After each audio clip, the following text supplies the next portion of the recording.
February is, called Love Month. We're all into love this month. We're all paying attention to who's loving us and who we love. And yet, I've always had this kind of fundamental notion that what love looks like is, at first, putting up with. The very basic level of love is tolerating you and letting you exist, period, with my judgments and evaluations about how you are, but not seeking to stomp you out, kill you. We're moving into that, away from that age of vengeance, which has been the last 2,000 years or more of human experience, and we're starting to move into that place of tolerance. Notice I say starting to. We're much better than we were. It's like that old 12-step prayer, thank God I'm not who I was yesterday. Today is a possibility.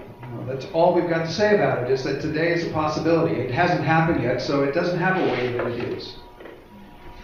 Even though you might have woken up and figured out you knew how the day was, and have set your mind to how you were going to experience it, even with that in place right now, from this point on, it could change. It could be anything.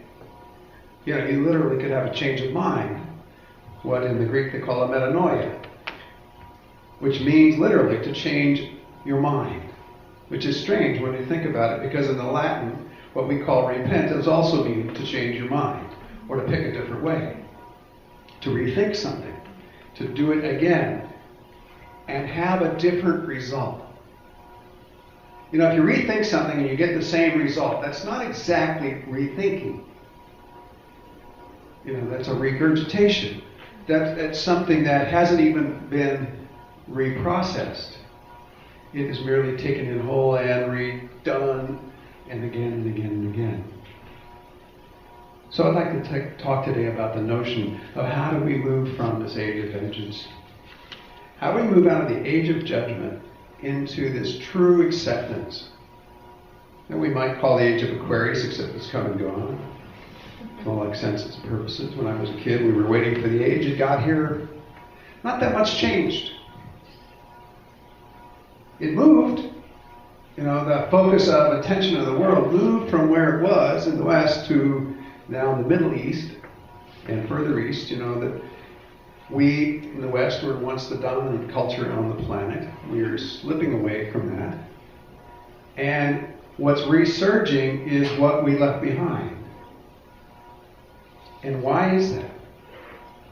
Why is it that the most predominant feature of a religion that emphasizes love and forgiveness and acceptance seems to be vengeance and unloving? So I think we need to move back to the beginning. In the beginning of all of our lives, guess what's the first thing you noticed when you were born? Me. You spent the first 5 years of your life discovering you. How you fit in the world and didn't. How you moved around and didn't. The places where you felt comfortable and didn't. In fact, most of us live out of that evaluation in those first 5 years still today. Who we should be and who we shouldn't. We learn all of that in those first 5 years. We go to the University of Me, and we all graduate cum laude. We all know ourselves perfectly. Yes? We know what goes on in the dark recesses of our mind, how we evaluate and judge everybody as they walk in the door, how we think unkind thoughts about the people we're supposed to love, how we judge and evaluate ourselves on a daily basis. And we go out into the world and preach universal love.